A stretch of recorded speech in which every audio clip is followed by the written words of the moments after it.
Hello guys, আমি রুমা নিয়ে এসেছি তোমাদের জন্য ইয়াম্মি ইয়াম্মি ঠেকুয়া রেসিপি। তো দেখো গাইস, কে কে এরকম বিহারি স্টাইলে ঠেকুয়া বাড়িতেই বানিয়ে খেতে চাও, তারা তারা আমার ভিডিওতে চোখ রাখো আর দেখতে থাকো পুরো রেসিপিটা। Hello guys, welcome back to my channel Ruma simple blog. Guys, তোমরা সবাই কেমন আছো? আশা করছি ভালো আছো। আমিও ভালো আছি গাইস, এখন ভালো আছি। অনেকটা দিন আমি ভালো ছিলাম না, আমার শরীরটা ভালো ছিল না গাইস। তো অনেক দিন পর, অনেক দিন নয় অনেক মাস পর আমি তোমাদের সামনে আবারও আসলাম নতুন করে ভিডিও নিয়ে। তো চলো গাইস, আজকে তোমাদের জন্য একটা সারপ্রাইজ আছে। আজকে আমি একটা জিনিস বানাবো। আজকে আমার ডেলি ব্লগস আমি দিচ্ছি না গাইস, আজকে আমি শুধু একটা কুকিং তোমাদের সঙ্গে শেয়ার করব। আর সেটা হচ্ছে কি বলো তো? ঠিকই ধরেছো, সেটা হচ্ছে ঠেকুয়া। তো আমি এখন ঠেকুয়া বানাবো, অনেক দিন থেকেই ভাবছি বানাবো বানাবো করে, তো বানিয়ে উঠতে আর পাচ্ছিলাম না আমার। তো চলো এখন আমি ঠেকুয়াটা বানাবো। বেশি কথা বলবো না, তোমাদের সঙ্গে সেটা আমি বানানোটা রেসিপিটা শেয়ার করব। ঠিক আছে, সবাই আমার সঙ্গে থাকো, আমার সাথে থাকো আর দেখতে থাকো ঠেকুয়াটা বানানো। ঠিক আছে, তো চলো গাইস, এবার আমি তোমাদেরকে সমস্ত উপকরণগুলো দেখিয়ে দিচ্ছি কি কি দিয়ে আমি ঠেকুয়া বানাবো। এটা কিন্তু বিহারিদের একটা রেসিপি গাইস। এই যে ছট পুজো গেল না, ছট পুজোর রেসিপি এটা। ছট পুজোতে এই ঠেকুয়াটা বানানো হয়। তো চলো আমি তোমাদেরকে একটু ব্যাক ক্যামেরা করে দেখিয়ে নিই, তারপরে আমি বানানোটা স্টার্ট করব। এখানে আছে গাইস ময়দা। আমি ময়দাটা বেশি পছন্দ করি, ওই জন্য আমি একটু ময়দা দিয়েই বানাবো। আমি কিন্তু আটা দিয়ে বানাচ্ছি না, ঠিক আছে? তো আমি কোনো মাপঝোপ নেই, আমি জাস্ট নিজের আইডিয়া মতো হিসাব করেই আমি নিজের আইডিয়াতে আর কি সব কিছু সমস্ত জিনিসটা নিয়েছি। এখানে আছে তোমার এই বাটিটার মাপে 2 বাটির মতো ময়দা আছে, ঠিক আছে? 2 বাটির মতো ময়দা আছে। আর এখানে কিছুটা সুজি নিয়েছি আমি। সুজিটা আরেকটু বেশি নিতে পারতাম, সুজিটা চালতে ভালো পাচ্ছিলাম না আমি। তো চেলে চেলে যেটুকু বের করতে পেরেছি আর কি, সুজি চালার ওই চালনিটা বার করলাম না। যাই হোক, তো এই সুজিটা দিয়ে এই দু বাটির মতো ময়দার সঙ্গে কিছুটা আমি 1/2 বাটির মতো সুজি দিয়েছি, এটা আমি দেব। আর এখানে আছে আমার হচ্ছে চিনির গুঁড়ো আছে গাইজ, আমি চিনির গুঁড়ো দেব। আর কিছুটা আমি দানা দানা চিনিও দেবো, গোটা চিনিও দেব। আর এখানে আছে নারকেল কুচি। নারকেলটা দাঁড়া দাঁড়া করে আমি মিক্সিতে বেটে নিয়েছি, খুব ভালো মিহি পেস্ট করিনি আর খুব গোটাও রাখিনি। একটু দানা দানা কুচি কুচি করে কেটে দিলে খেতে ভালো লাগে, কিন্তু ওটা না ভাজার সময় বেরিয়ে আসবে, এটা মিশ হয়ে যাবে, তার জন্য এটা দিলাম, ওটা নয়তো ছেড়ে যায়। আর এখানে আছে ড্রাই ফ্রুটস, এখানে আছে কাজু কিশমিশ। কাজুটা গোটাই, কিশমিশটা গোটাই আছে। কাজুটাও আমি সেই ভেঙে ভেঙে নিয়েছি, তার কারণ যাতে মিশে যায়, নয়তো ভাজার সময় ফ্রাই করার সময় না দানাগুলো ছেড়ে যায় তেলের মধ্যে। আর দেব কিছুটা ঘি, আর চিনি তো দেখালাম। তো চলো এইবার আমি এই উপকরণগুলো এর সাথে মিশিয়ে নিই। এই সুজিটা মিশিয়ে নিলাম এর মধ্যে। আমি এখন এক হাতেই করছি, ফোনটাকে সামনে রাখতে হবে। এর মধ্যে আমি চিনিটাও মিশিয়ে দিচ্ছি, চিনির পাউডারটা দিয়ে ভালো করে মিশিয়ে নিই। আরও চিনি লাগবে, ওইটুকু তো হবে না। একবার এই আমি জানো তো এটা ফার্স্ট টাইম বানাচ্ছি, আগে কোনোদিনও বানাইনি। আর আমি ভাবছি যে একটু বেশি করেই বানাই, ভালো হোক আর খারাপ হোক যেরকমই হোক একবারই বানাবো, একটু বেশি করেই বানাই। যদি টেস্টি হয় তারপরে আবার বানাতে কে ইচ্ছে করে না, ভালো লাগে না, জানো তো? অনেকটা এতে তেল বেস্ট হয়, অনেকটা তেল লাগে, তেলে ফ্রাই করতে হয়, তো সেই ভাজা তেলটা আর কোনো কাজে লাগে না পরে। তো চলো এবার আমি এর মধ্যে ঘিটা ঢেলে দিই। সবই আমি আন্দাজ মতোই দেব। ঘিটা দিয়ে দিলাম। এবার এটাকে সুন্দর করে ময়মটাকে মিশিয়ে নিতে হবে।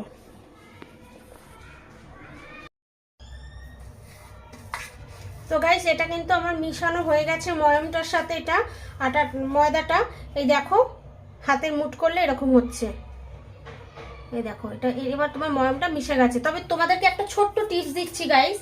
টিপসটা হচ্ছে যে কোনো ফ্রাই যাই বানাও না কেন, যদি কোনো মিষ্টি জিনিসও বানাও, তার সাথে একটু স্লাইট একটু নুন দিয়ে দেবে। নুন দিলে কি হয়, সেই জিনিসটা না খেতে টেস্ট হয়, তার একটা আলাদাই একটা পাঞ্চিটে ভাব চলে যায়, আলাদাই একটা টেস্ট আসে, জানো তো? তো চলো এইবার আমি এর সাথে মিশিয়ে দিচ্ছি নারকেল কুচিটা, এখনই দিয়ে দিলাম।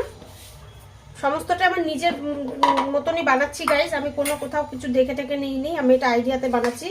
আমি সেই অনেক আগে কলকাতায় থাকতে খেয়েছিলাম, আমাদের পাড়াতে পুজো হতো তখন, তারপরে কোনোদিনও আর খাওয়া হয়নি, কিন্তু সেটাই আমার মাথাতে ছিল।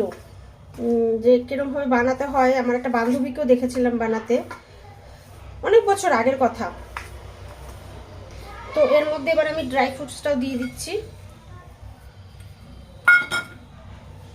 সব কিছু একসাথে ভালো করে দিয়ে মিশিয়ে নিই, তারপরে এর মধ্যে অল্প অল্প করে জল দিয়ে এটাকে মেশাবো।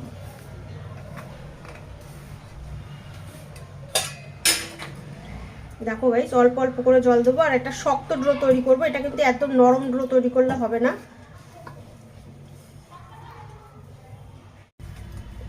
তো গাইস, আমার আটা কিছুটা তো মাখা হয়ে গেছে, 80% মাখা হয়ে গেছে। এইবার আমি এর মধ্যে একটুখানি গোটা চিনি দিয়ে দেবো, যাতে চিনিটা তো ওইটা একটু কম দিয়েছিলাম, এটাতে মিষ্টিটাও আসবে। আর ওই যে ভাজার পরে না একটা সাদা সাদা একটা বেশ দানা দানা দানা দানা চিনি চিনি একটা ভাব থাকে না, দেখতেও ভালো লাগে, খেতেও ভালো লাগে।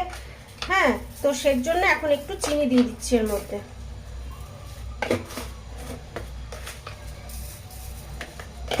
গোটা চিনি দিয়ে দিলাম। এবার এটাকে আমি মেখে 10 মিনিটের জন্য ঢেকে রেখে দেবো, যাতে চিনিটা একটুখানি গলেও যায়। কিছুটা চিনি তো কমসে কম গলবে, আর গলে কিছুটা জলও ছাড়বে। তো আটাটা এখন অনেকটাই শক্ত আছে, একটু সফট হয়ে যাবে আটাটা। তারপরে গিয়ে আমি ঠেকুয়াটা বানাবো। আর হ্যাঁ, আমার কাছে কিন্তু কোনো সাজ বা কোনো ডাইস নেই, জানো তো।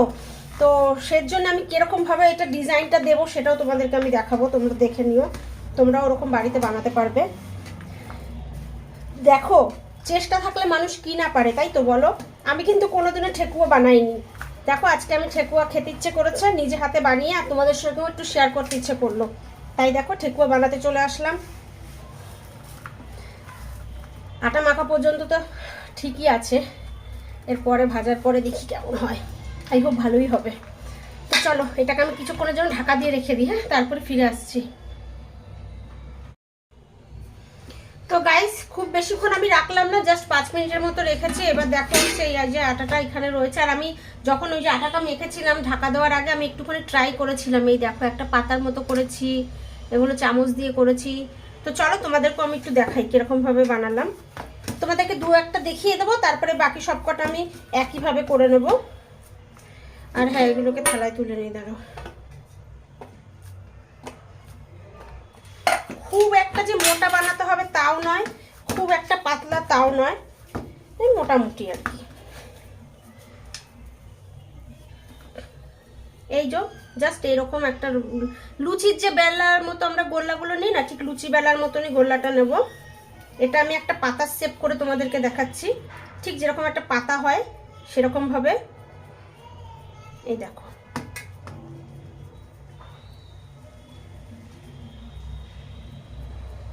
সামনেটা সুচলো করে, সাইডটা একটু চওড়া করে দিচ্ছি।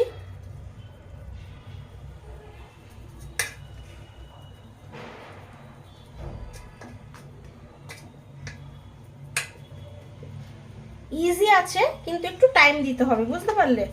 এমনি দেখো, একটা ছুরি নেবে, একটা ছুরির সাহায্যে এরকম করবে, তারপরে ঠিক এইভাবে এইভাবে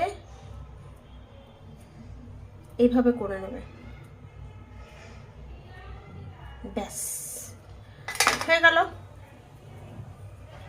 দেখো, দেখাতে পাচ্ছি, পাতার ডিজাইন হয়ে গেছে। এই একটা, এই একটা, ঠিক আছে। এবার তোমাদেরকে আমি একটা গোল কাটা চামচ দিয়েও একটা দেখাচ্ছি। আমার কাছে ডাইসটা থাকলে ভালো হতো, জানো তো। এরপরে ভাবছি একটা ডাইস এমনিতেও কিনবো। একটু সেদিনকে আমি ওই যেমন মোদাক বানাতে গিয়েছিলাম, মোদাকের সময়ও আমি মানে ডিজাইনটা করতে একটু অসুবিধাই হয় আর কি, একটু টাইম বেশি লাগে। আর ডাইসগুলো থাকলে কি হয়, তাড়াতাড়ি হয়ে যায়। তো ব্যাস, এই যে হয়ে গেল। এবার কাটা চামচটা নিলাম। ফোনটা একটু নিচু হয়ে গেছে, আর একটু উপরে হলে ভালো হতো। এই দেখো, এই দিলাম, এই দিলাম,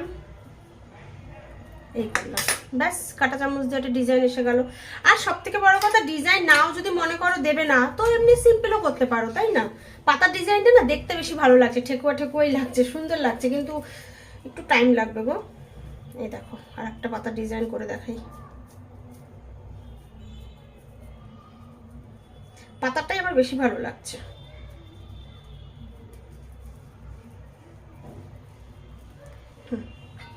এই হলো, এই হলো।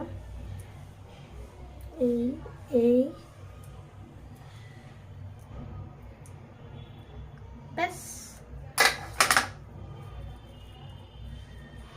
পাতা হয়ে গেল। তো চলো গাইজ, আমি এই একইভাবে একই পদ্ধতিতে আমি সবকটা ঠেকুয়া মানে শেপগুলো দিয়ে নিই, তারপরে কড়াইতে তেল বসিয়ে তারপরে ভাজা শুরু করব, তখন তোমাদেরকে আবার দেখাবো, ঠিক আছে? তো গাইজ আমার হচ্ছে ঠেকুয়াগুলো সবকটা আমার মানে শেপ দেওয়া হয়ে গেছে। এই দেখো, এই কটা অনেক কটাই হয়েছে দেখো গাইজ, প্রায় 2 বাটি ময়দা আর 1 বাটির মতো সুজিতে। তো এই যে দেখো, এখানে আমি এগুলো রেডি করে রেখেছি, আর এখানেও রেডি করে রেখেছি, দুটো থালার মধ্যে 2 রকমের ডিজাইন দিয়েছি। তো চলো গাইজ, আমি এবার কিচেনে যাই। আমি একটাই হলে বসেই বানালাম, কারণ কিচেনে খুব গরম লাগছিল। তো গাইজ, এটা ভাজতে তো অনেকটা টাইম লাগবে, কারণ এটা হাই ফ্লেমে করা যাবে না, এটা মিডিয়াম বা স্লোতেই করতে হবে। তো আমি এখানে কড়াই বসিয়ে দিয়েছি, কড়াইতে আমি তেল বসিয়ে দিয়েছি, এখানেও একটা কড়াই বসিয়ে দিয়েছি, এই কড়াইতেও তেল দিয়ে দিয়েছি। আমি মানে দুটো কড়াইতেই ভাজবো, তার কারণ একটু তাড়াতাড়ি হয়ে যাবে আর কি। তো এই তেলটা মোটামুটি গরম হয়ে গেছে। তো চলো গাইজ, প্রথমে একটা ছেড়ে চেক করে দেখা যাক। এই দিয়ে দিলাম। খুব বেশি গরম তেলে দেবো না, একটু উষ্ণ উষ্ণ ঠান্ডা ঠান্ডা তেলেই দেবো, যাতে ভালো মতো এটা যাতে লাল সঙ্গে সঙ্গে যাতে এটা লাল হয়ে না যায়, একটু মানে ভেতরটা যাতে ভালো মতো ভাজা হয়, নয়তো ভেতরটা কাঁচা থাকলে তো খারাপ হয়ে যাবে, বেশি দিন রেখেও খেতে পারবে না, আর তাড়াতাড়ি লাল হয়ে গেলে তো ভাজা ভেতরটা কাঁচা থাকবে, তাই না? তো খুব বেশি দেবো না এটাতে, অল্প কয়েকটাই দিলাম। এই তেলটাও গরম হয়ে গেছে। তো চলো, এটাতেও কিছুটা, এটাতে গোল গোলটা দিই, ওটাতে পাতা পাতা দিয়েছি, এটাতে গোল গোলটা ছাড়া যাক।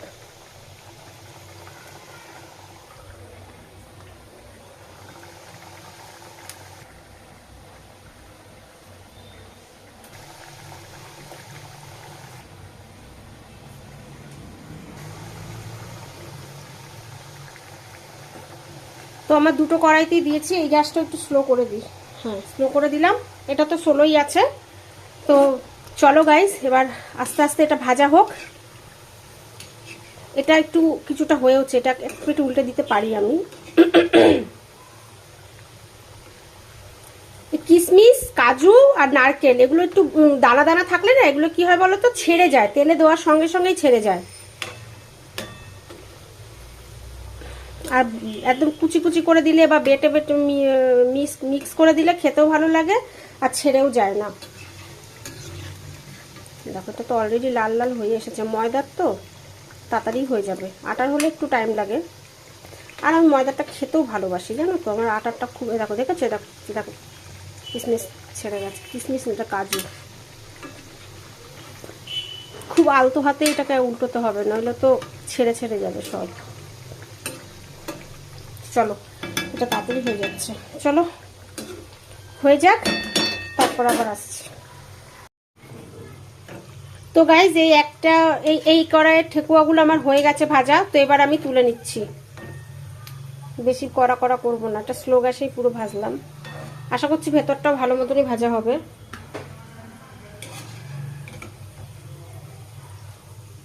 বড় ছাঁচড়িটা বার করলে ভালো হতো, এটাও হয়ে যাবে।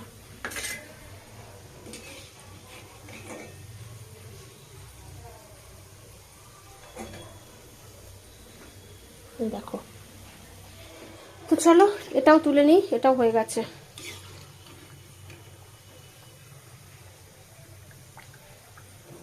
এই প্রথম টিপটা এতটা ভাজা করে তুলে দেখি, যদি দেখি হয়ে গেছে, নেক্সট টিপটাও ঠিক এতটাই ভাজা করব।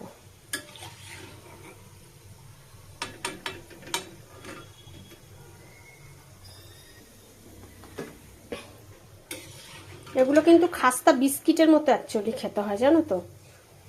ঠেকুয়া তো এখন অনেকেই খায়, কারণ এখন এই ছট পুজোটা তো এখন মোটামুটি সব জায়গাতেই ম্যাক্সিমাম ঘরেই হয়। এই দেখো, কাজুগুলো যেগুলো, এই কিশমিশগুলো দিয়েছিলাম না, এই দেখো পুড়ে গেছে। কিশমিশগুলো না দিলে ভালো হতো, এটা খেতে আবার যেন তেতো তেতো না লাগে কিশমিশের জন্য। তো চলো, আবার এই কড়াইতে এইভাবেই আবার দিয়ে দিই একে একে।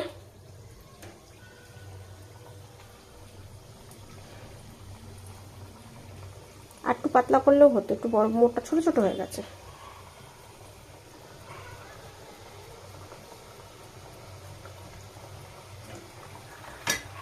তো চলো গাইস, সবকটা আমি এইভাবে একে একে দুটো কড়াইতেই দিয়ে দিই, হ্যাঁ।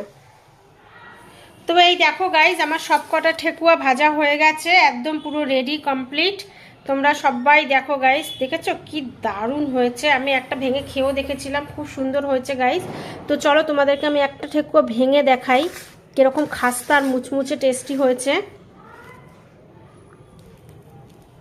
এই দেখো, এক হাতেই ভেঙে গেল, দেখেছো? এই দেখো, খুব সুন্দর হয়েছে গাইস, হেবি দারুণ হয়েছে ঠেকুয়াগুলো। আর যেগুলো কিশমিশগুলো দিয়েছিলাম ওগুলো একটু পুরো কালো কালো হয়ে গেছে। কিশমিশ তোমরা না দেবে না, জানো তো, কিশমিশটা স্কিপ করে যাবে, তাহলেই ভালো লাগবে। তো চলো, এই হচ্ছে আমার ঠেকুয়া গাইস। তোমরা সবাই আমাকে কমেন্ট করে বলো তোমাদের রেসিপিটা কেমন লাগলো, আর ঠেকুয়াগুলো আমার কেমন, তোমাদেরকে আমার রেসিপিটা মানে আমার ভিডিওটা ভালো লাগলো কি না। যদি ভালো লাগে তো please like comment share subscribe করে দিও। তোমরা যদি করো তাহলে আমি মানে লাইক কমেন্ট শেয়ার সাবস্ক্রাইব করো, আমাকে একটু সাপোর্ট করো, তাহলে আমি আবার নেক্সট ভিডিও আনবো। আর নয়তো ভিডিও ভাবছি ছেড়ে দেবো, ভাল লাগছে না। অনেক দিন থেকে 2 বছর হয়ে গেছে আমি ভিডিও করে যাচ্ছি একভাবে, কিন্তু আমার এখনও অবধি সেরকম কোনো সাবস্ক্রাইব বাড়েও নি, ওই জন্য আমি এখন ভিডিও করাও প্রায় অলমোস্ট ছেড়েই দিয়েছি। তো গাইস, এই হচ্ছে আমার ঠেকুয়া রেসিপি, এই হচ্ছে আমার ঠেকুয়া। বাঙালি তো কি হয়েছে বলো, খেতে ইচ্ছে করলে মানুষ কি না পারে চেষ্টা করলে। তো চলো একটা খেয়েও দেখাই তোমাদেরকে। এই যে যেটা নিলাম,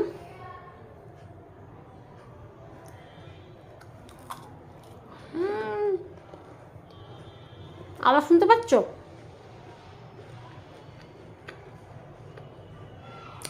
খেতে কিন্তু হেভি হয়েছে।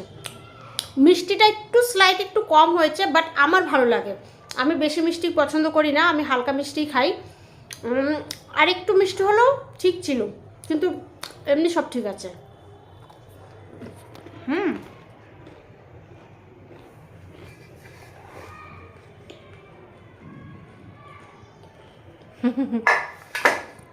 তো চলো, আজকের মতো টাটা।